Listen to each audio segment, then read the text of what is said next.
नमस्कार, मैं अविनाश रंजन गुप्ता आप सभी का अपने चैनल पर हार्दिक अभिनंदन करता हूं। आज का मेरा ये वीडियो स्पेशली विशेष रूप से कक्षा 10वीं के छात्रों के लिए केंद्रित है। सीबीएसई की परीक्षा 2025 में जो होने वाली है, उसमें हिंदी विषय में छात्र 80 में से 80 कैसे प्राप्त करें, उसके लिए मैं कुछ युक्तियाँ, कुछ पैटर्न बताने जा रहा हूँ। और इस वीडियो के डिस्क्रिप्शन में आपको एक सपोर्ट मटेरियल भी मिलेगा जो मेरे द्वारा बनाया गया है। आप उसका अध्ययन करके भी 80 में से 80 प्राप्त कर सकते हैं। तो चलिए शुरू करते हैं इस वीडियो को। यहाँ देखिए, ये आपको जो उत्तर पुस्तिका दी जाएगी उसका टाइटल पेज है।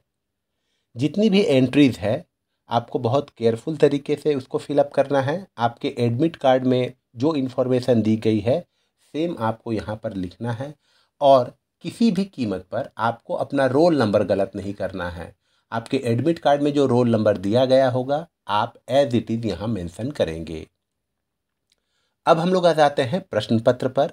देखिए, यहाँ पर एक प्रश्न पत्र है सहोदय प्री बोर्ड का। हम लोग इसी प्रश्न पत्र को सॉल्व करेंगे, और सॉल्व करने का जो पैटर्न है, जो तरीका है, जो कुछ युक्तियां हैं, उस पर हम लोग गहराई से अध्ययन करेंगे।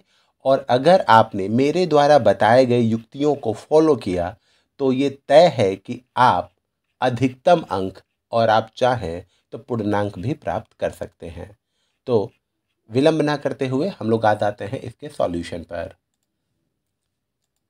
मैं ये मान के चल रहा हूँ कि आपको क्वेश्चन पेपर का पूरा पैटर्न अच्छे से पता है। मैं यहाँ पर क्वेश्चन का आंसर क्रमानुसार कर रहा हूँ, अर्थात मैंने ऑर्डर के हिसाब से किया है, सीरियली किया है।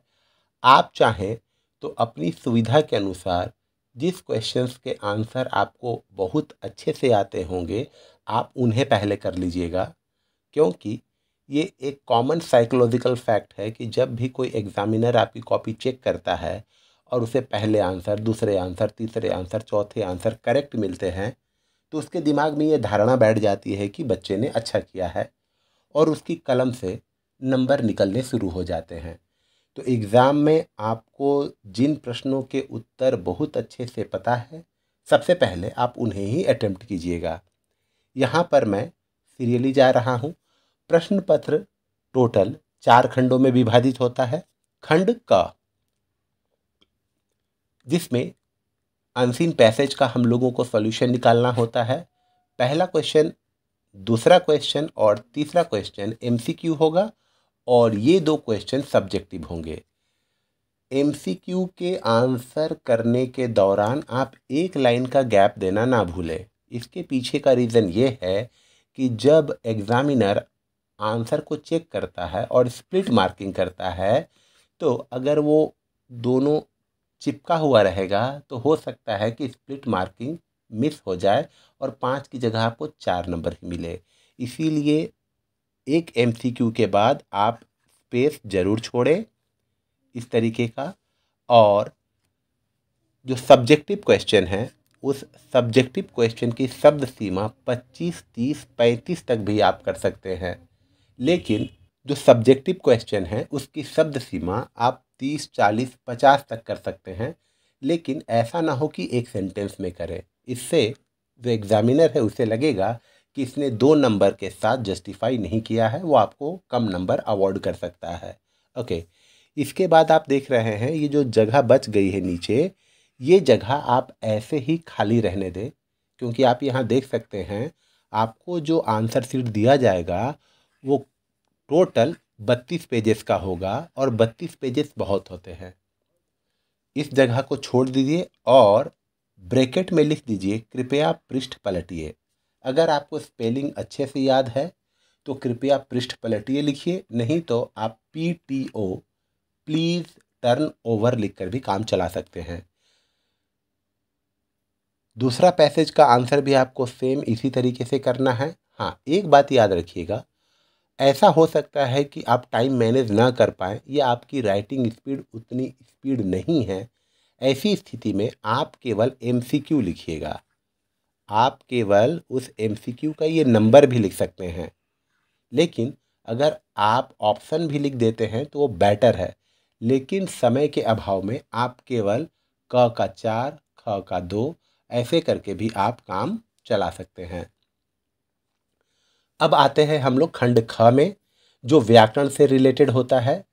इसमें 16 नंबर का व्याकरण आपको करना है। क्वेश्चन आपके पास 20 होंगे, 16 करना है। मेरी बात मानिए तो आप 20 के 20 कीजिए, और हाँ, अपने नॉलेज के अनुसार, सियोरिटी के अनुसार आप ऑर्डर चेंज कर सकते हैं। फॉर एग्ज़ाम्पल, मान लीजिए आपको क्वेश्चन नंबर ख बहुत अच्छे से आ रहा है, उसके बाद घ बहुत अच्छे से आ रहा है, उसके बाद अंगा, उसके बाद ग और उसके बाद क। तो आप ख को 1 नंबर में लिखिए, इसे 2, इसे 3, इसे 4 और इसे 5। आप ऑर्डर चेंज करके लिखिए सियोरिटी के हिसाब से, लेकिन अटेंड पाँचों के पाँचों कीजिए। इससे एक फ़ायदा ये होगा कि खुदा ना खास्ते, गॉड डजंट डू, अगर आपका कोई गलत भी हो जाता है और एग्ज़ामिनर थोड़ा दरिया दिल वाला होगा, तो वो आपके लास्ट क्वेश्चन को कंसिडर कर लेगा और आपको पूरे 4 नंबर अवॉर्ड कर देगा। सब एग्ज़ामिनर ऐसे नहीं होते हैं, लेकिन मेरे जैसे एग्ज़ामिनर कंसिडर करते हैं। इसीलिए आप ऑर्डर चेंज करके कर दीजिएगा। इसके बाद देखिए, यहाँ काफ़ी जगह बच गई है, आपको वरी नहीं होना है, इस जगह को खाली रहने दीजिए। ऐसा भी हो सकता है कि ग्रामर में कुछ सवाल एक्सप्लेनेशन वाले हो, तो उसमें जगह ज़्यादा भी लग सकता है। तो आपको क्या करना है, आप 3 नंबर सवाल किए, आप जगह बाकी जो बच गई है उसे छोड़ दीजिए, लिख दीजिए कृपया पृष्ठ पलटिए। इसके और क्या क्या फ़ायदे हैं, इसके 2 और फ़ायदे हैं। ऐसे में जो एग्ज़ामिनर होता है उसे फ्रंट पेज में, आपने देखा होगा फ्रंट पेज में मार्क पोस्टिंग के लिए जगह बनी रहती है, केजिंग करनी पड़ती है, तो उसमें उसको मार्क पोस्टिंग करने में काफ़ी आसानी होती है। साथ ही साथ थोड़ा नीट एंड क्लीन जब आप लिखते हैं तो साइकोलॉजिकल फैक्ट ये होता है कि नीट एंड क्लीन जहाँ लिखा रहता है वहाँ मार्क खुद ब खुद निकलने शुरू भी होते हैं। उसी प्रकार देखिए, ये क्वेश्चन नंबर 4 जो ग्रामर से रिलेटेड है, वाक्य रचनांतरण से, आपको ऐसे लिखना है। 5 नंबर क्वेश्चन भी सेम है, 6 नंबर क्वेश्चन भी सेम, ग्रामर रिलेटेड मुहावरे। ओके, अब आ जाते हैं हम लोग खंड ग में। खंड ग रिलेटेड है पुस्तक, स्पर्श और संचयन से। ये MCQ है, सीन पैसेज का MCQ, सीन पोइट्री का MCQ। देख लीजिए, आप ऑप्शन ज़रूर लिखेंगे, लेकिन अगर समय की कमी है तो आप क का 4, ख का 4, ग का 3, घ का 1, अंगा का 3 ऐसे करके लिख सकते हैं। हाँ, इसमें ऑर्डर चेंज करने की कोई ज़रूरत नहीं, क्योंकि ये पाँचों के पाँचों कंपलसरी है।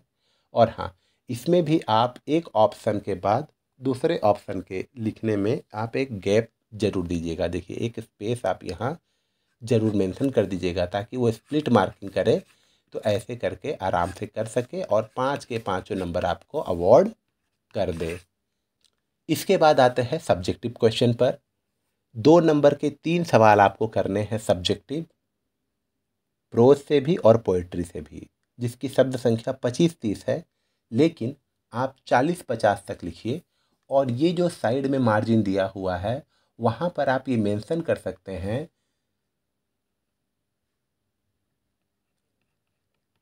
शब्द संख्या 35। काउंट करने की ज़रूरत नहीं है आपको, आप पहले लाइन में काउंट कर लीजिए। जैसे यहाँ देखिए, 1 2 3 4 5 6 7 8 9 10 11 12, 10 का एवरेज लेकर चलिए तो 40 शब्द है। आप थोड़ा ऑड में ही लिखिए, 37 शब्द, 38 शब्द। ऐसा क्यों लिख दिया जाता है इस जगह पर, मैं बता दे रहा हूँ। कुछ बच्चे ऐसे होते हैं जो पत्ते ज़्यादा भरते हैं और फल कम, जबकि फल ज़्यादा हो और पत्ते कम, ये सही है। अर्थात क्वेश्चन में जो पूछा गया है उतना लिख देने से सफिशिएंट है, लेकिन कुछ बच्चों को क्या होता है कि उन्हें जो आता है उस चैप्टर से रिलेटेड वही लिखते हैं। इस वजह से वो ज़्यादा लिख देते हैं। एग्जामिनर जो होता है वो बड़े बड़े आंसर देखते देखते देखते देखते उसे बड़े आंसर देखने की तलब महसूस होती है, और जब कोई बच्चा कम बड़ा आंसर लिखता है तो उसे कम नंबर अवार्ड कर देता है। तो जब आप यहाँ लिख दीजिएगा शब्द संख्या 35, शब्द संख्या 40, शब्द संख्या 43, तो एग्ज़ामिनर को इस बात का पता चल जाएगा कि इसने सही किया है और वो आपको पूरे नंबर अवार्ड करेगा। हाँ, यहाँ मैं आपको एक बात बताना भूल गया। यहाँ देखिए, क्वेश्चन नंबर 5 जो है वो समास से रिलेटेड है। यहाँ एक शब्द है नीलकंठ और अव्ययीभाव समास। देखिए, ये क्वेश्चन कुछ ऐसा था कि इसमें 4 क्वेश्चन दिए गए थे और उसमें से गलत सुमेलित चुनना था, अर्थात जो रॉन्गली मैच्ड है उसे चुनना था।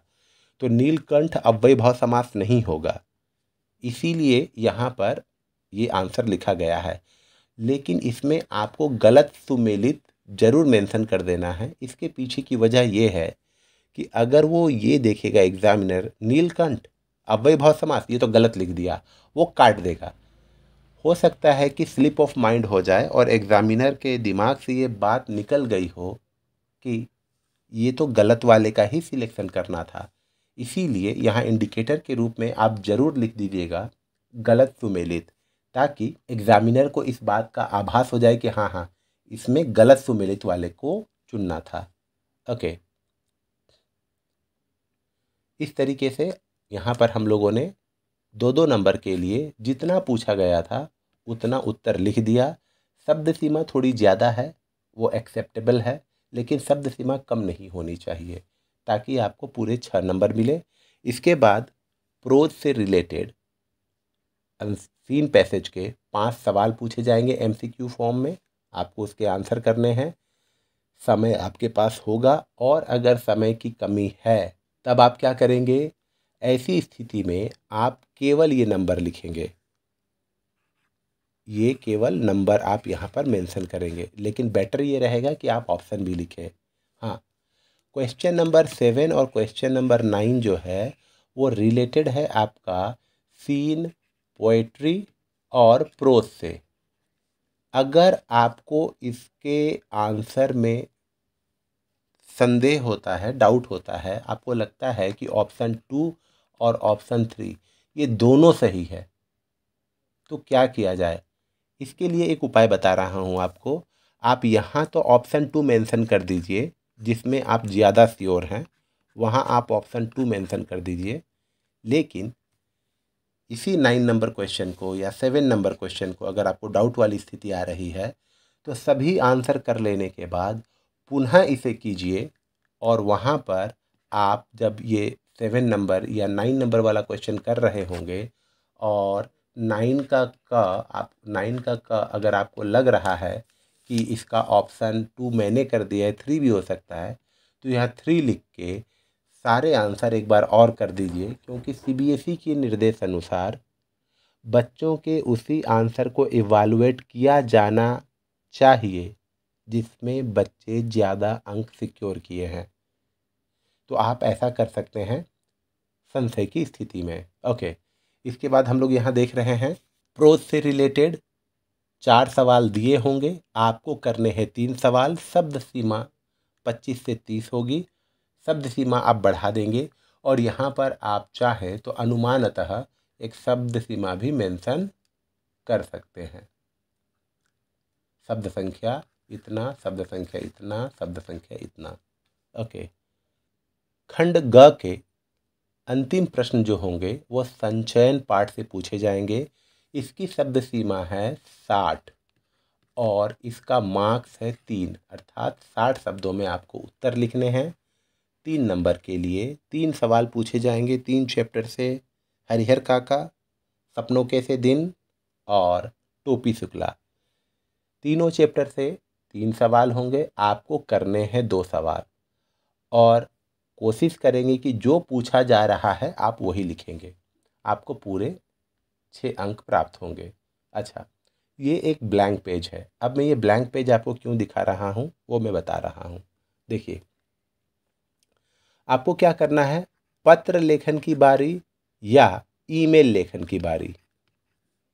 ये आपको डेफिनेटली करना है। ईमेल में एक ऑप्शन रहता है लघु कथा लेखन का, लेकिन मैं लघु कथा लेखन लिखने के लिए आपको राय नहीं दूंगा।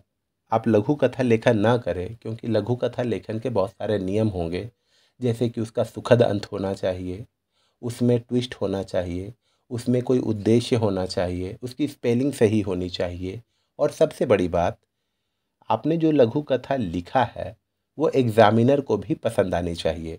हो सकता है कि आपका टेस्ट एग्ज़ामिनर के टेस्ट से मैच ना खाए, तो फिजूल में आपके नंबर कट जाएंगे। बेटर ये रहेगा कि आप ईमेल लेखन को चूज करें, क्योंकि इसमें कुछ निश्चित फॉर्मेट है।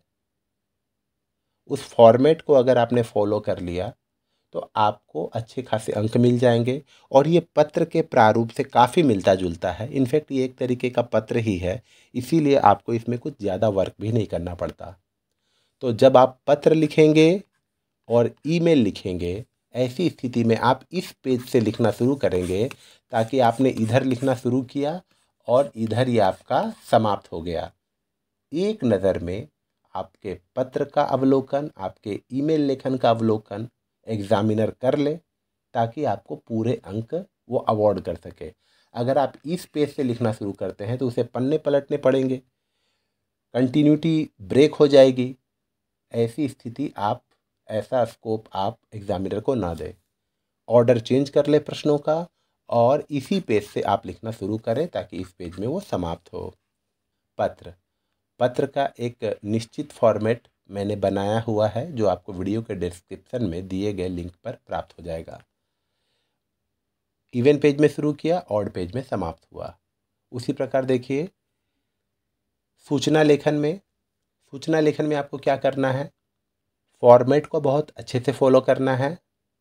हाँ, कुछ बच्चों की आदत होती है वो पहले अपना डिजिग्नेशन लिखते हैं, उसके बाद नाम लिखते हैं। नहीं, पहले नाम होगा, उसके नीचे आपका डिजिग्नेशन होगा।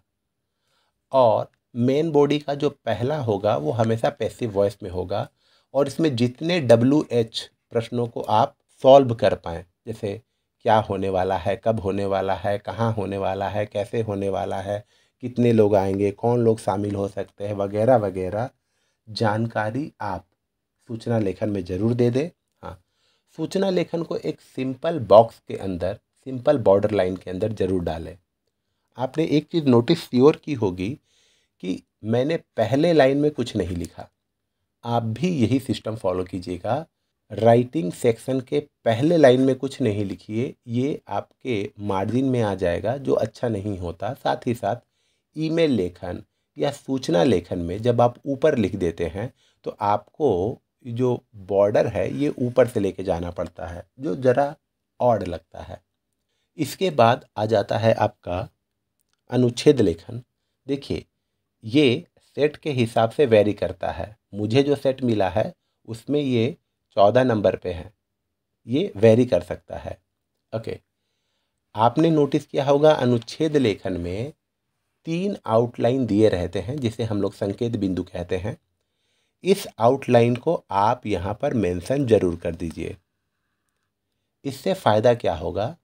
इससे एक फ़ायदा तो ये होता है कि आउटलाइन को मेंशन करने के दौरान आप इसी को बेस करके 40-50 वर्ड लिखेंगे, फिर दूसरे आउटलाइन को मेंशन करेंगे, उससे रिलेटेड आप 40-50 वर्ड लिखेंगे, और तीसरे आउटलाइन को मेंशन करेंगे, इससे रिलेटेड 40-50 वर्ड लिखेंगे, और आपका अनुच्छेद बनकर तैयार हो जाएगा। दूसरी बात, जो एग्जामिनर होगा उसे भी ये समझ में आएगा कि इस छात्र ने आउटलाइन को मद्देनज़र रखते हुए इस अनुच्छेद को लिखा है, तो आपको पूरे 5 नंबर अवार्ड करेगा। एक और ख़ास बात, इसमें कहीं पर भी आपको पैराग्राफ चेंज करने की ज़रूरत नहीं है, क्योंकि ये खुद पैराग्राफ राइटिंग है। आपको एक पैराग्राफ में तीनों आउटलाइन को इंक्लूड करते हुए पैराग्राफ राइटिंग करनी है। ओके, इसके बाद आ जाता है विज्ञापन। देखिए, विज्ञापन, ये जो आप चित्र देख रहे हैं, ये चित्र हालांकि मैंने नहीं बनाया है, ये हमारे स्कूल के आर्ट टीचर ने बनाया है। बाकी जितनी चीज़ें देख रहे हैं वो मैंने खुद की है। आप क्रेयंस का यूज ज़रूर कीजिएगा, स्केच पेन का यूज़ मत कीजिए, क्योंकि स्केच पेन का यूज करने से उसका इम्प्रेशन जो है वो पीछे वाले पेज में आ जाता है, और पीछे वाले पेज में आपने जो कुछ लिखा होगा वो ज़रा सुंदर नहीं दिखता। इसीलिए आप क्रेयंस का यूज़ कीजिए। एक आकर्षक बॉर्डर लाइन देना अनिवार्य है। अगर आप किसी प्रोडक्ट के बारे में बता रहे हैं तो एक आकर्षक बॉर्डर लाइन देना अनिवार्य है, और जिस प्रोडक्ट के बारे में आप बता रहे हैं उसे बड़े बड़े अक्षरों में लिखें। उसके बाद एक टैगलाइन लिखें, उसके फीचर्स बताएं, छूट के बारे में बताएं, रिलेटेड एक चित्र बना सकते हैं तो जैसे तैसे भी बनाइए, ये कहाँ उपलब्ध होगा इसके बारे में भी बताइए, और पूरा फुल पेज यूज कीजिए, पूरा का पूरा फुल पेज। ओके, अब हम लोग आ जाते हैं ईमेल लेखन पर। ईमेल लेखन अंतिम है। ईमेल को भी आपको एक बॉर्डर में डालना है, सिंपल बॉर्डर में। प्रेषिति टू, प्रेषक फ्रॉम, विषय, सब्जेक्ट, ये 3 लिखने के बाद आप यहाँ एक बॉर्डर लाइन देंगे ऐसे। उसके बाद ये ऑफिशियल हुआ तो दिनांक, महाशय, और अगर ये अनऑफिशियल हुआ, अगर इनफॉर्मल हुआ, जैसे किसी रिलेटिव को लिखने हुआ, अपने किसी सगे संबंधियों को लिखना हुआ, तब आप यहाँ पर प्रिय, पूजनीय, जैसा उचित लगे आपको लिखना है, और फिर यहाँ पर उसी के हिसाब से आपको समापन भी करना है। ऑफिशियल हुआ तो धन्यवाद के साथ भवदीय या भवदीया, फिर अपना नाम, और अगर इनफॉर्मल हुआ तो धन्यवाद लिखने या धन्यवाद लिखने की कोई आवश्यकता नहीं। आपका प्रिय, आपका पोता, आपका पोती, जो भी तुम्हारा बड़ा भाई अग्रज, और फिर अपना नाम का, आपका जितना भी नाम है केवल फर्स्ट नेम आपको लिखना होता है, और नीचे आपको एक सेंड बटन बना देना है, उसमें एक एरो का सिंबल भी। इतना आपको करना है, और इतना करने के बाद आप पाएंगे कि आपने बहुत अच्छे तरीके से क्वेश्चन पेपर सॉल्व किया, और आपके पूरे अंक आने के चांसेस बहुत ज़्यादा हैं। तो उम्मीद करता हूँ कि आपको मेरा ये वीडियो ज़रूर अच्छा और इन्फॉर्मेटिव लगा होगा। हम पुनः मिलेंगे किसी अगले वीडियो में, तब तक के लिए धन्यवाद। और हाँ, वीडियो के डिस्क्रिप्शन में आप चाहें तो सपोर्ट मटेरियल चेकआउट कर सकते हैं।